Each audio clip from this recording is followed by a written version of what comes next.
안녕하십니까. 11월 4일 아침입니다. 민주당의 이낙연 대표의 최측근인 54살이라고 합니다. 이모 씨가 검찰 수사를 받다 어제 스스로 목숨을 끊은 채 발견이 됐습니다. 민주당 당대표실 부실장입니다. 민주당의 정당의 당대표실의 비서실장은 현역 국회의원이 합니다. 그래서 최측근들은 원래 부실장을 맡게 되는데, 이낙연 대표가 정치를 시작한 이후에 계속 이렇게 같이 일을 한 진짜 측근 중에 측근이라고 합니다. 이 이모 씨가 검찰 수사를 받다가 스스로 목숨을 끊었습니다.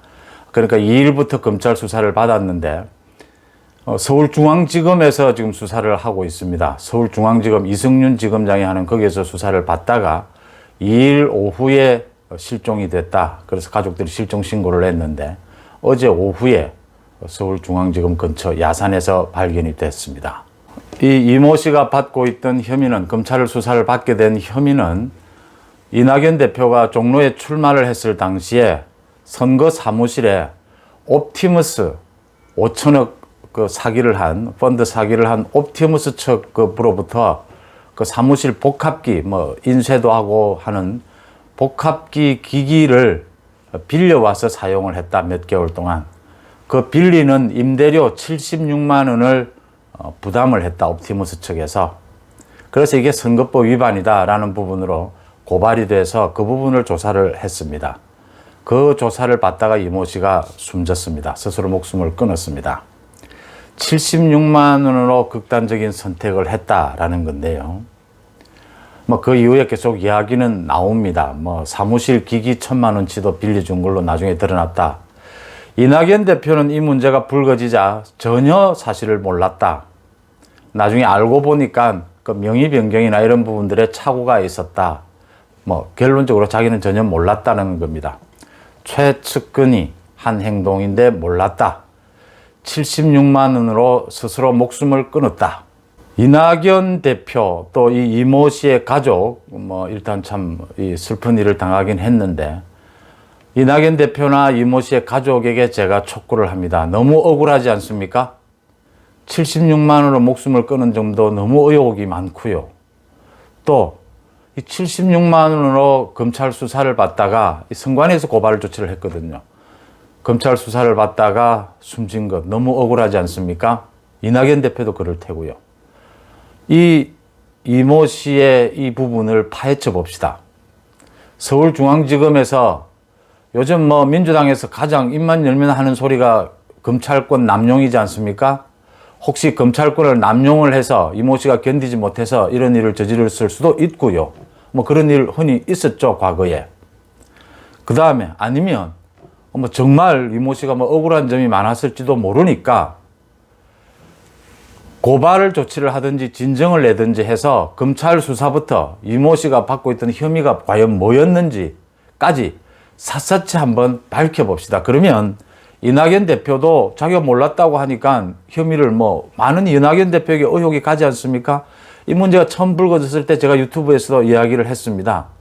과연 그 76만 원 그 기기 임대료만 있었겠느냐? 옵티머스 수사는 지금요, 서울중앙지검 이승윤 지검장이 맡고 있는데 5개월째, 지난 6월부터 시작이 됐는데 5개월째 지금 뭉개고 있습니다. 옵티머스는 그 내부 자료에서 저번에 다 발표가 되지 않았습니까? 집권 여당 측에 그 소위 로비를 한 리스트까지 다 나왔습니다. 집권 여당 20명의 리스트까지. 자기들이 살기 위해서는 이런 것을 활용해야 한다라는 리스트를 만드는 거죠. 그것까지 다 드러났습니다. 그 현 대표는 지금 구속이 되어 있죠. 그런데 지금 5개월 넘도록 뭉개고 있습니다. 옵티머스 사건요. 이낙연 대표 요즘 국정조사 하자고 했다가 한마디 사과를 하거나 뭐도 없이, 집권 여당 대표가 윤석열 국정조사를 하자고 했으면 하든지, 아니면 자기가 잘못 주장을 했으면 잘못 주장했다라고 사과를 하고 취소를 하든지, 국정조사 하자고 했다가 안 될 것 같으니까 이제 또 특검하자 그래요? 옵티머스 특검합시다 그러면. 특검하자고 주장해요, 이낙연 대표. 그것도 하기 싫으면 정말 자기의 측근 중에 측근이지 않습니까? 스스로 목숨을 끊었어요. 76만 원 때문에. 지금 드러난 건 이낙연 대표가 집권 여당, 거대 집권 여당의 대표지 않습니까? 그냥 있을 수 있습니까?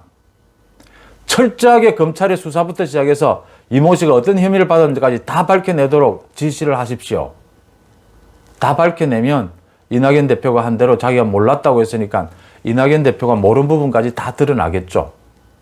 저 일거양득이지 않습니까? 억울함도 풀고 이낙연 대표의 의혹의 눈길도 풀고요. 그렇게 하리라고 봅니다. 이낙연 대표가 또 코로나 때문에 격리가 돼 있어서 이제 출근을 어제부터 했는데 빨리 이 부분은 묻고 넘어갈 일 절대 아니다 라고 말씀을 드립니다. 이낙연 대표가 몰랐다고 하니까 철저하게 밝히고 이참에 옵티머스 수사 정말 박차를 가해서 그렇게 묻어두고 추미애가 인사권 뭔가를 통해서 다 인사지휘권, 감찰권 통해서 옵티머스 라임 다 묻어둔다고 해서 그게 묻혀지지 않지 않습니까? 라임 몸통인 김봉현의 이야기를 듣고 지금 추미애가 칼춤을 췄죠. 윤석열이로부터 수사지휘권, 감찰권 다 뺏었지 않습니까? 라임 김봉현이가 어제 아래 변호사를 통해서 기자회견에 뭐라고 그랬습니까? 자기가 검찰개혁에 일조를 했으니까 이제 가석방 시켜주지 않느냐, 줘야 되지 않느냐고 했습니다. 김봉현이가 할만해요. 김봉현이 자기 편지, 김봉현의 말에 지금 한 나라의 법무부 장관이 춤을 췄으니까 큰 역할을 했습니다. 김봉현이가 주장할 만해요. 이낙연 대표가 빨리 조치를 하기를 바라고요. 말 나온 김에 추미애가 낙산사까지 찾아가서 노무현 전 대통령의 영정 앞에서 백척간두에 선 공포를 느낀다라고 해서 화제가 됩니다. 그 이야기 잠깐 하고 넘어가면요. 추미애는 이제 용도 폐기됐죠. 사실은 법원에서 서울행정법원에서 추미애가 윤석열 직무 배제한 것은 잘못됐다. 검찰총장이 법무부 장관에게 맹종해서는 안 된다.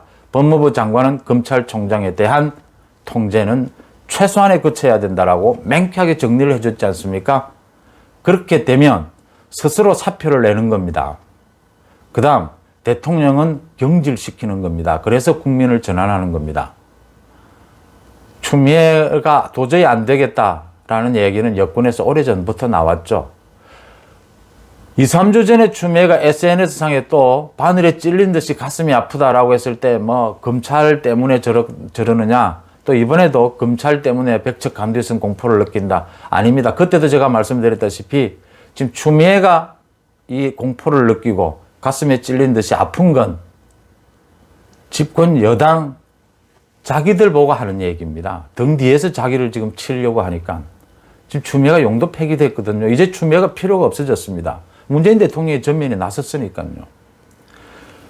사실은 추미애가 지금 사표를 내거나 나가줘야 되는데 지금 버티려고 이러는 겁니다. 거기에 노무현 대통령을 끌어당겨서 노무현 대통령 탄핵을 지금 윤석열을 배제시키는 저렇게 사실 제정신 아닌 상황으로 노무현 대통령 탄핵을 추미애가 추진했지 않습니까? 이제 지금쯤 내가 이만큼 했으니까 노무현 대통령 슬쩍 업어가면 이제 넘어가겠지. 전혀 넘어가지 않고 자기 지지자들로부터 탄핵에 앞장선 너가 무슨 노무현을 운운하느냐 소리가 바로 나왔지 않습니까? 그러니까 공포가 느껴지겠죠. 자기가 한 행동이 있으니까. 이낙연 대표의 최측근 이모 씨요. 2일날 검찰 수사를 받다가 저녁을 먹고 오겠다고 나간 뒤에 실종이 됐습니다. 근데 그 다음날 3일, 어제 오후에 서울중앙지검 근처의 야산에서 발견이 됐습니다. 가족들에게 미안하다라는 말을 남긴 것으로 알려지고 있습니다. 이 이모 씨는 10여 년 전부터 이낙연이 정치권에 나설 때부터 같이 한 동지자 최측근이라고 합니다. 전남지사 있을 때 정무특보로도 임명을 했고 또 이낙연을 위해서 벌써 선거자금법 위반으로 1년 6개월 복역하기도 했어요.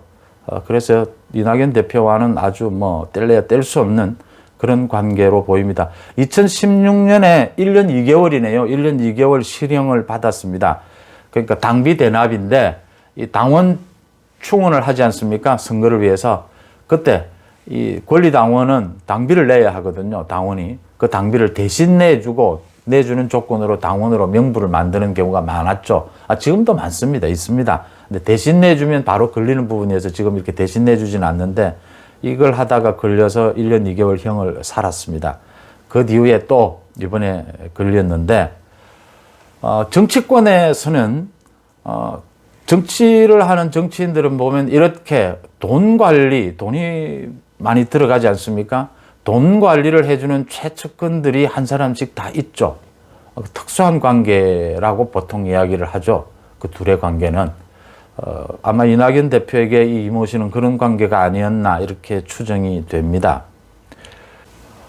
마지막으로 다시 한번 말씀을 드립니다. 이낙연 대표 최측근의 이 안타까운 소식, 가슴이 아프겠지만 가슴이 아픈 만큼 철저히 혹시 검찰에 검찰권 남용이 없었는지, 그 다음 이모 씨가 받는 혐의가 정말 무엇이었는지 이낙연 대표는 모른다고 했으니까요. 한번 밝혀달라고 스스로 집권 여당의 대표답게 당당하게 요청을 하기를 바랍니다. 기대해 보겠습니다.